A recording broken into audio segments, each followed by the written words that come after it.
A cruel grin spread across his face. He walked over and placed his hands on Daniel's chair handles like it was a toy. Daniel, perfect timing. Daniel looked up nervously. Yes, sir? Mr. Harker chuckled. I need a favor. My dog needs a walk tonight. You think you can handle that? Some employees gasped softly. Daniel froze. Before he could respond, Mr. Harker burst into loud laughter. Oh, wait. I forgot. He slapped the back of the wheelchair mockingly. You don't have legs. His laughter echoed through the office. Daniel's hands trembled. But Mr. Harker wasn't done. He crouched slightly, tilting his head like he was studying a strange object. You know, I've always wondered something. Daniel's eyes filled with dread. How did you even go to school as a kid? Did someone carry you everywhere?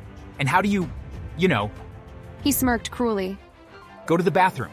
Do you just roll in there and hope for the best? Some people looked away in shame. Others stared at the floor.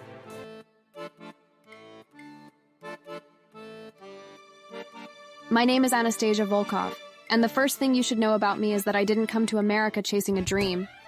I came running from a nightmare. Back in Russia, I had nothing left. No family, no money, no future that didn't smell like cheap vodka and broken promises. So when I got a visa opportunity to work in the US, I took it without hesitation. I thought I was escaping cruelty. I didn't know I was about to meet a man who would redefine the word. His name was Mr. Bradley Harker, my boss, and he was the most toxic human being I had ever encountered in my life. Even now, when I think of him, my jaw tightens and my fingers curl. Because cruelty wasn't just something he occasionally showed. It was his hobby, his sport, his entertainment, and his favorite target was a disabled employee named Daniel. I still remember my first day at the logistics company. I was nervous, hopeful, determined to prove myself.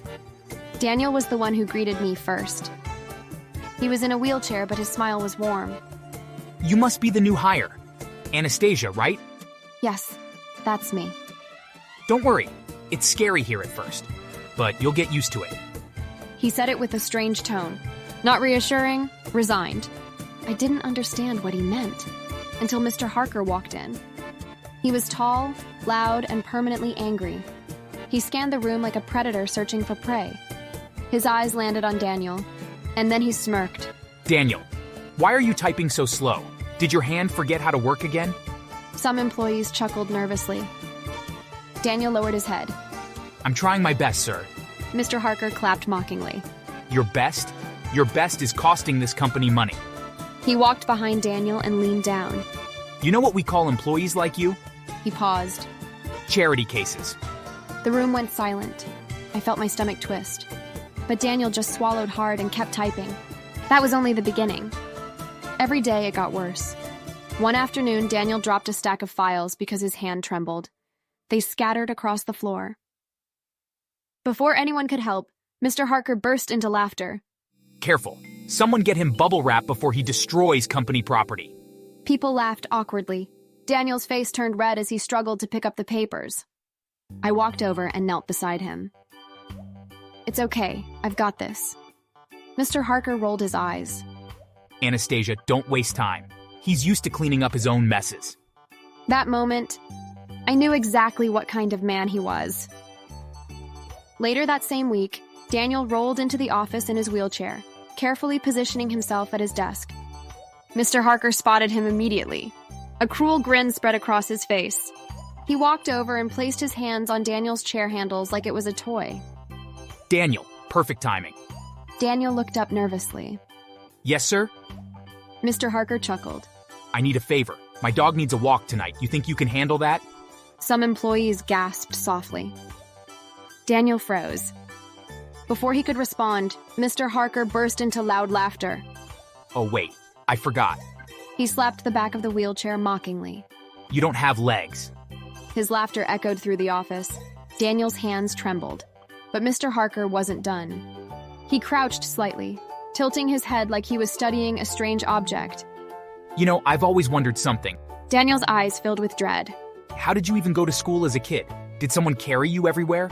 And how do you, He smirked cruelly. go to the bathroom? Do you just roll in there and hope for the best? Some people looked away in shame.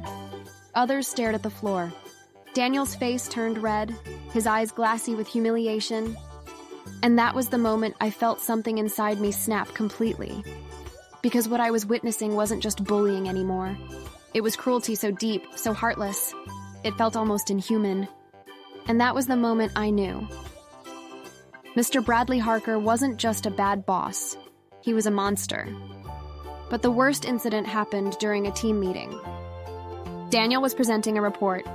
He stuttered slightly when nervous. Halfway through his presentation, his voice trembled. The shipment delay was due to... Mr. Harker suddenly started imitating him. Due to... what? A broken leg? A broken brain? Some employees laughed loudly this time. Daniel froze. His eyes filled with tears. And something inside me snapped. I stood up. My chair scraped loudly against the floor. That's enough. The room went silent. Mr. Harker turned slowly toward me. Excuse me? He's doing his job. You're humiliating him for entertainment. His eyes narrowed. You're new here. Don't make the mistake of thinking you understand this workplace.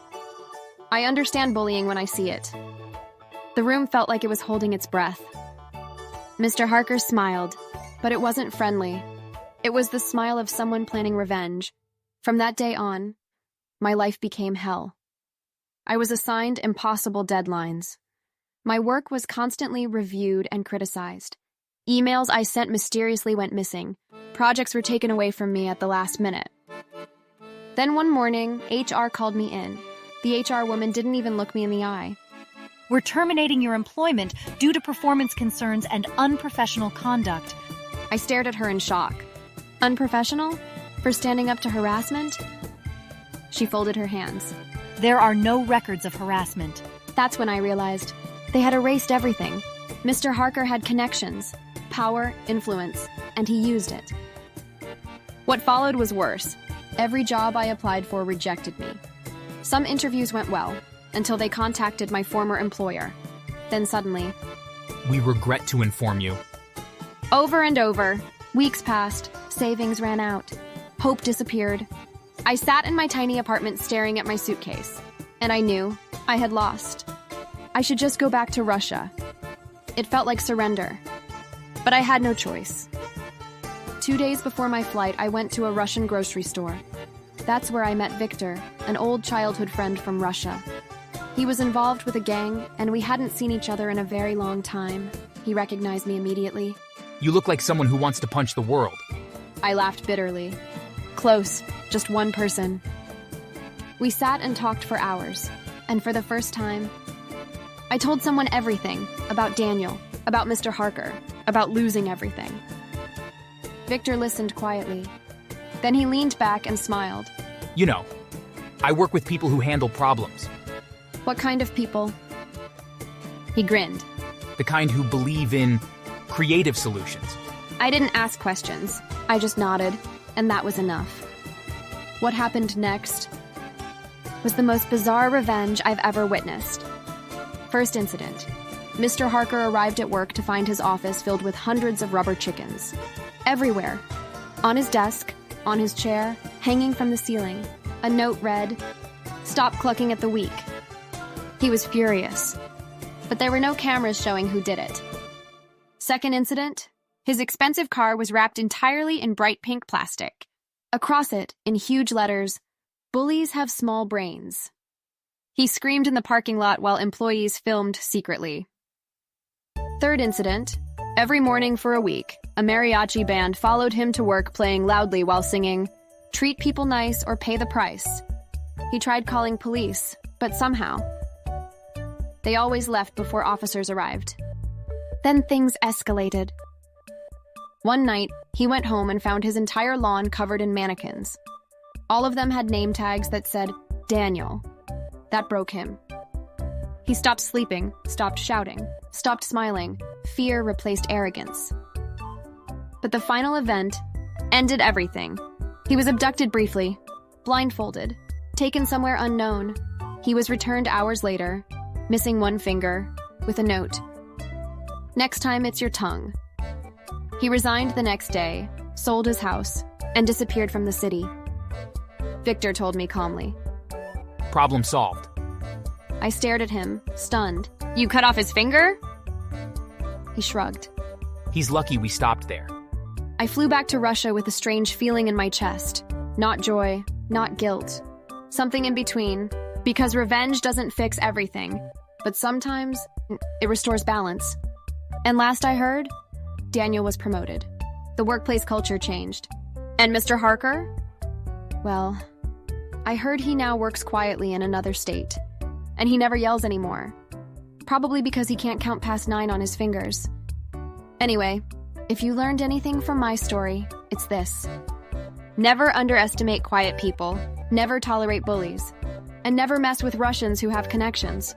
Trust me, we don't forget, we just wait. And hey, if you enjoyed my dramatic life disaster, go ahead and like the video and subscribe. Because who knows, next time I might tell you about the ex-boyfriend who tried to scam me and accidentally got chased by a bear. Yes, that happened too.